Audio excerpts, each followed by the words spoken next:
अरे मैडम बस कीजिए आप लोगों के चक्कर में ना मेरी माँ की मौत हो गई है। हो अच्छा सर, अब ना मैं सब कुछ अच्छे से समझ चुकी हूँ। इसकी ना माँ मर गई है तो अब ये सोच रहा होगा कि माँ तो मेरी रही नहीं, अब मुझे सर को पैसे वापस करने पड़ेंगे। और ये सारा ड्रामा ना इसलिए कर रहा है ताकि आपको पैसे वापस ना कर पाए। मैं अच्छे से जानती हूँ जैसे लोगों को। सर आप इसकी बातों में मत आइए, ये झूठ बोल रहा है। तुमने पैसे इसके अकाउंट में ही डाले थे ना, तो जाहिर सी बात है उसकी कुछ हिस्ट्री आई होगी, तो मेरे को उसकी ट्रांजैक्शन हिस्ट्री दिखा दो।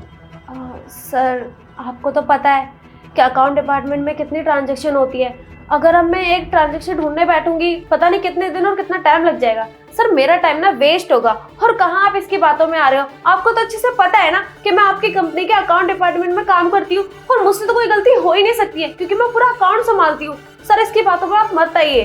और सर आपको तो पता है कि मैं कितनी समझदार एम्प्लॉई हूँ आपकी, मुझसे कभी कोई गलती हो ही नहीं सकती है। ठीक है, तो तुम्हें ये टाइम वेस्ट लग रहा है ना, तो एक काम करता हूँ, मैं पुलिस को बुला लेता हूँ, वो अपने आप ट्रांजैक्शन हिस्ट्री भी देख लेगी और सब दूध का दूध और पानी का पानी हो जाएगा। अरे बस कीजिए साहब आप दोनों।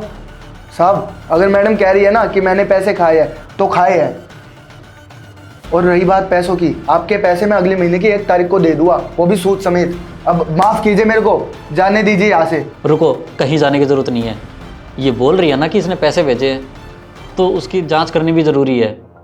अब पुलिस आएगी तो वो खुद ही देख लेगी कि इसने पैसे किसके पास भेजे हैं, भेजे भी हैं या नहीं।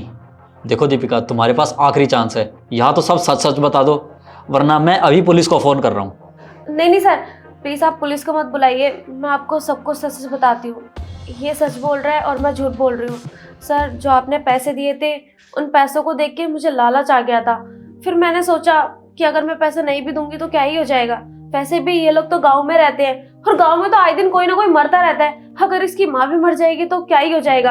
और हम पैसे दे भी देते तो कुछ पता थोड़ी ना था कि पैसे देने के बाद इसकी माँ बचती या फिर नहीं बचती। वो पैसे तो वेस्ट जाते ना, इसलिए बस उन पैसों को देखा और मेरे मन में लालच आ गया, फिर मैंने इसके अकाउंट में पैसे नहीं डाले। सर ये सारी ना बस एक छोटी सी गलती थी और कुछ भी नहीं। प्लीज सर मुझे माफ कर दो। कितनी बेशर्म हो ना तुम। उस आदमी के सामने तुम बोल रही हो कि उसकी माँ मर जाती तो क्या ही फर्क पड़ जाता। सीरियसली, अगर कोई तुम्हारी माँ के साथ ऐसा करे तो तुम्हारे लालच की वजह से इसकी माँ की जान गई है। अगर तुम इसे टाइम पर पैसे दे देती तो इसकी माँ का इलाज हो जाता और शायद वो आज जिंदा भी होती।